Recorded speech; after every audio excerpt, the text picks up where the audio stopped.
Hi everybody, Jake here at D-Max Store, and today we're at the Hellwig booth.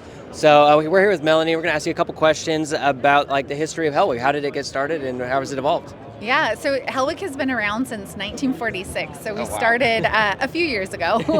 But we got started making helper springs. So my great-grandfather and grandfather started the company. And how they started it, actually, it was like a second job for them. So they'd work full-time, they'd go make the product during the week, and then on the weekends, they'd actually go sell door-to-door. Oh, wow. And it's really obvious if you need Hellwig because your vehicle sags. Mm-hmm. So the vehicle sagging, they would go to the door. My great grandfather would sell it and say, hey, I can put something on your vehicle to fix that.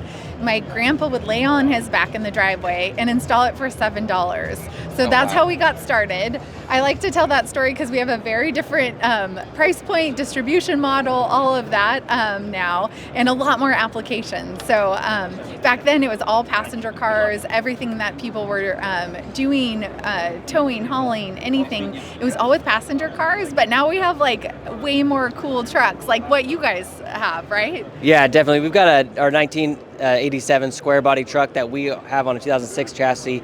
We've got a front sway bar on there, and I mean that thing is just incredibly built. I mean, it's super cool with the nice big Duramax engine in there and lifted on huge wheels and tires, and I mean that thing is just awesome to see that big sway bar right under the front. And then we got our 2008 Kodiak as well with a huge sway bar right on there. And that one sticks out way in the front just because of how it's oriented. Yeah. But that's super cool. So what's kind of the importance of having the helper springs or something to help level the load for your truck if you're towing? Yeah, so and with a helper spring, when you're sagging, the vehicle doesn't handle the way it's meant to. So your brakes aren't going to work correctly. Lights, you're going to flash. If you're driving at night, it's going to look like you have your high beams on. But the vehicle is meant to be, to sit level. So if you don't have that, then it doesn't allow the vehicle to do what they need to do. Mm-hmm. And then the other part about helper springs too, and we've been doing helper springs for 78 years, a really long time. And there's other load opportunities in that market. But with helper springs, it's like a set it and forget it. So you put the helper spring on and you get to leave it on. So I have a Raptor. It's my daily driver. It's a Gen 2. It has springs. I put springs on it. And there's this expectation that it's going to change the ride quality, and it didn't. Mm-hmm. So I could feel it a little bit, but it really helped me with my wheel hop if I wanted to hit the gas too hard. So that was kind of fun to know that it had that extra benefit. But that is something that and I never think about it. Mm-hmm. I don't have to think about it. I'm a little rough with it. We go out to the desert and I don't have to think, does my load control, will it be okay when I'm about to tow my trailer? So yeah. Now, I know all you Duramax guys are pretty much towing with your truck, loading them down heavy. Then you also drive them to work every day. So, I mean, you want to make sure that it's not going to affect that ride quality. Sure. I know it's a huge concern for many of our customers. Yeah. So I think that's really important. I didn't talk about sway bars, so I definitely want to talk about sway bars. You did, so thank you. So we, sway bars are such that unsung hero that people don't think about. So it's really obvious if you need helper springs because your vehicle sags.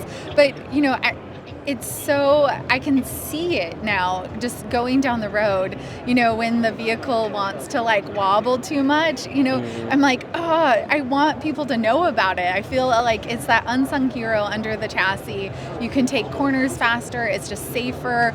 You get in windy conditions. It is acting as that counter lever, right? Mm-hmm. From not allowing the chassis to sway too much. So I love sway bars, and we're a lot of the stuff that we're doing are line extensions, and Hellwig is known, so we're heat treated, hot formed, which puts us in other spaces like OE. So our while we don't have a ton of different products, our product offering is wide. So we do anything from a side-by-side all the way up to these massive sway bars that are 3 inches. They go on fire trucks at airports, and it has 3 sway bars on it. It's such a big chassis, but they needed someone that could hot form, heat treat, and that's what we do as well. So our offering is really wide, so we're always adding applications in that space, and then we also private label. So we're doing stuff all the time in that. That's really cool. I know these Chevy HD trucks, they don't come with the rear sway bar. And if you guys are throwing a cab over camp in your truck, that super tall load, I mean, it's just going to cause your truck to sway back and forth. And really, if I were to do that, I would not put it in my truck without a Hellwig sway bar, honestly, because you can get that rear kit, put it in there, and it'll pretty much make your truck ride flat around the corners and not really be concerned with that load becoming uneven. And then, do you guys have anything new coming out this year? Any new product lines? Yeah, so I mean, we're launching more stuff in the Toyota space, and then we're playing with some ideas. So, but they're ideas at this point. Perfect. Well, we'll stay tuned and make sure to check that out. And then, where are you guys' products made? We're made in Visalia, California, so here in the U.S. So we've always been U.S. made, and it helps us keep jobs here in the U.S., but it also like allows us to really control the whole how we make the product for our customers. So we really like that. We are so, my grandpa and my great-grandpa were so customer-centric, and we are too in this next generation. And so we just want to make sure that we have full control, and we do that here by keeping it in the U.S. That's really cool. I mean, we've talked to a handful of companies, and almost every one of them that we've talked to today has been made in the USA. We really love supporting Made in the USA. I think we love seeing that at SEMA this year. Made in the USA is super important for us, so we want to make sure that we support the companies that are supporting jobs in America and really like investing in that and keeping it that way. It would have been really easy to kind of outsource these and send this stuff overseas, but it's really cool to see it, especially being in California. That's probably even more of a challenge than the rest of the U.S. So thank you very much for the interview. If you guys are looking to get Hellwig products on your Duramax and stabilize your load, go to dmaxstore.com.